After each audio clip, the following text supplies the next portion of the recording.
another episode with the RE panel as we cover hot topics happening in the real estate world in Ontario.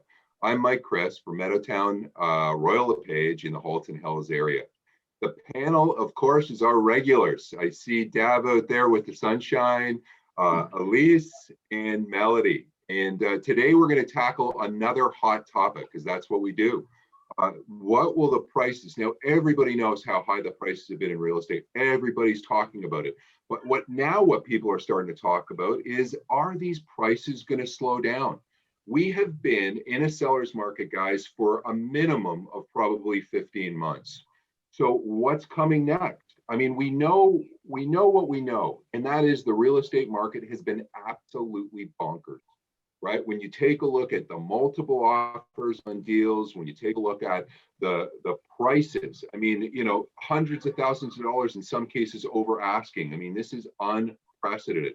And for those that own homes, the level of these increases, of course, has increased, our equity in our homes, which is a great thing. But for those that want to buy a house, it's made it really, really challenging to do so.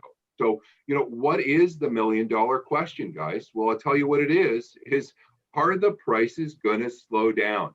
And the panel today is going to tackle those questions. And, I think the first question is for you, Melody. And that question is, how has the impact of COVID impacted this housing boom? Take it away. That's a great question, Mike. And so I'm Melody. I'm based in Toronto, and I'm with Forest Hill Real Estate in Yorkville in Toronto. And so to answer your question, so how has the impact of COVID impacted the housing boom? So first, let's take a look at some stats. So according to the IRCC, which stands for Immigration, Refugees and Citizenship Canada, between 2016 and 2019, Canada welcomed nearly 1 million new permanent residents. And between 2017 and 2018, net migration accounted for 80% of the country's population growth. That's incredible. And that increase likely helped fuel the housing demand during the pandemic. On another note, experts say that when mortgage rates dropped amid the economic crisis created by the health emergency, housing became temporarily more affordable, allowing more people to enter the market as well.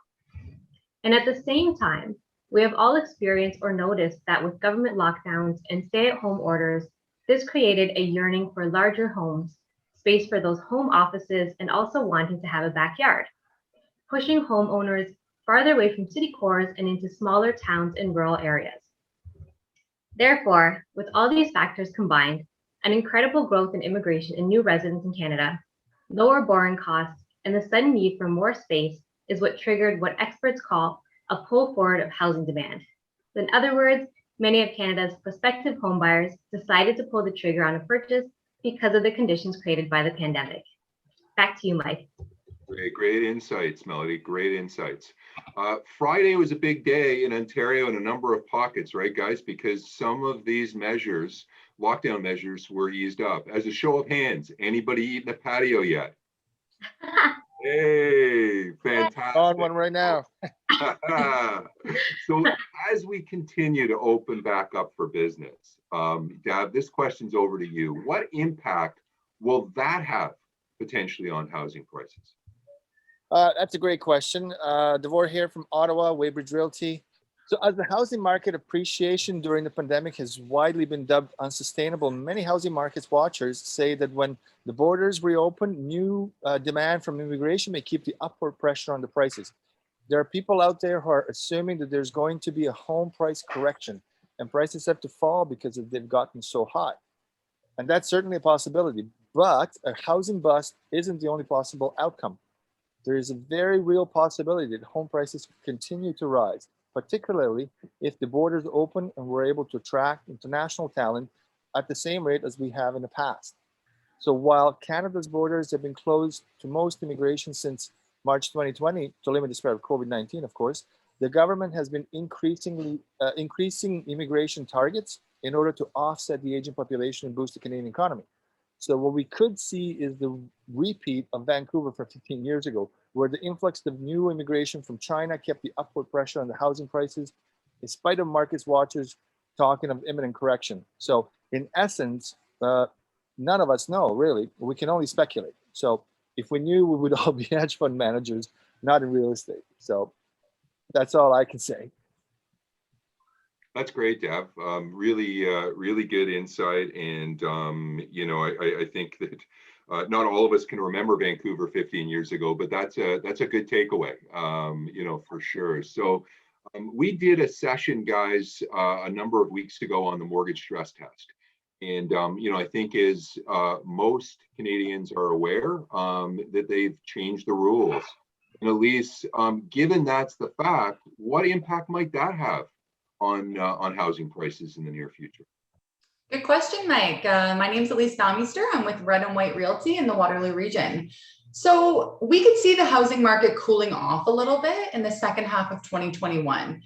Sales volume could be coming down from unsustainable levels, really, and possibly the price growth could slow down. There are already signs that the market may be taking a breather. The pace of home sales slowed down in April, with the number of properties that changed hands fell by about 12.5% compared to the record high set in March. And this is all according to the Canadian Real Estate Association. Tougher mortgage rules will also likely pour some cold water over the sizzling hot market. But because of a shortage of housing supplies, we could also see elevated prices for some time to come, just like Devor said. We are seeing home prices continue to rise, and there's many factors that affect this, not just the mortgage rules. Some reports that came out last week centered on the situation facing first-time buyers under the new restrictions. Some people feel that the government could have devised a narrower approach to prevent those buyers from being froze out of the market. When the stress test came into effect, certain buyers were now pushed out of certain markets as they now qualified for less.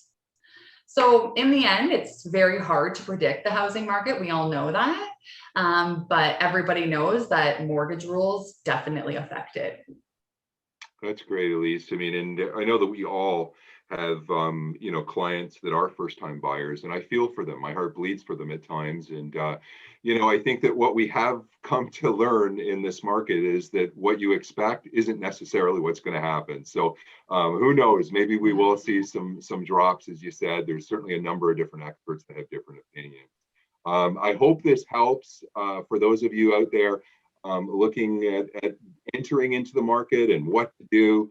Stay close to it. Our objective as a panel is just to continue to get in front of you with hot topics. And we're not even announcing those topics now, because in some cases it's happening so quick. I mean, we're picking a topic on the fly. So with that, we look forward to getting back in front of you next week, and have a great week, everybody. Take care. Bye. Bye-bye.